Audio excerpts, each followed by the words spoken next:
मार्च 2023 रोजी जे आता अली शर्मा नावाचे जे ग्रस्त आहेत त्यांच्या विरोधात आम्ही अशी तक्रार केली होती की त्यांची ते वर्तणूक गुड टच बॅड टच ह्या ज्या सांगितल्या जातात संस्थेत त्याचं त्यांनी उल्लंघन केलेलं होतं. पण प्राचार्यांना त्यांच्यावर कारवाई करण्यासाठी आम्ही बोललो होतो. पोद्दार शाळेचे जे जनरल मॅनेजर आहेत लातूर येथली त्यांनी आम्हाला आश्वासन दिलं होतं की 3 महिन्याच्या त्यांच्यावर कारवाई करू. 3 महिन्याच्या त्यांच्यावर कारवाई न करता सदरील मुख्याध्यापक म्हणजे प्रिन्सिपलनी त्यांना बेस्ट टीचर अवॉर्ड देऊन त्यांना सन्मानित केलं. प्लस त्याला प्रमोशन देण्यात आलं.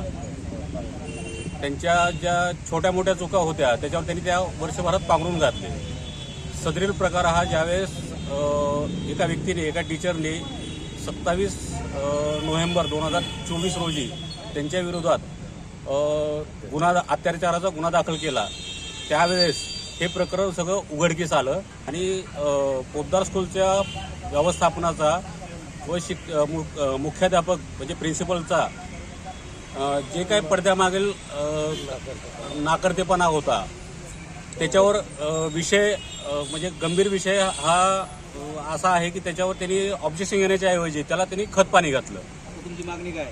आता दुसरी विषय असा आहे की पोद्दार स्कूलमधील जे शिक्षक आहेत जे चांगल्या क्वालिटीचे आहेत ते ह्या संस्थेला सोडून गेलेले आहेत. त्याचं कारण एक लक्षात आलेलं नाही की का सोडून गेले त्यांनी. कारण त्यांना वेतन चांगलं होतं, इथं त्यांना स्पेस चांगला होता, तरी त्यांनी इथून सोडून दुसऱ्या ठिकाणी जॉबसाठी गेले जे चांगले होते ते. आणि जे राहिले ते आता जे राहिलेत जे काही त्यात दाविलाज म्हणून राहिले असतील किंवा ज्यांची काही सहानुभूती असेल त्यामुळे ते राहिले असतील.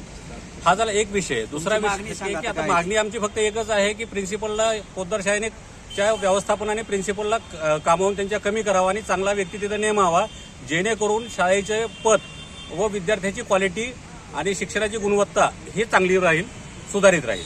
एवढंच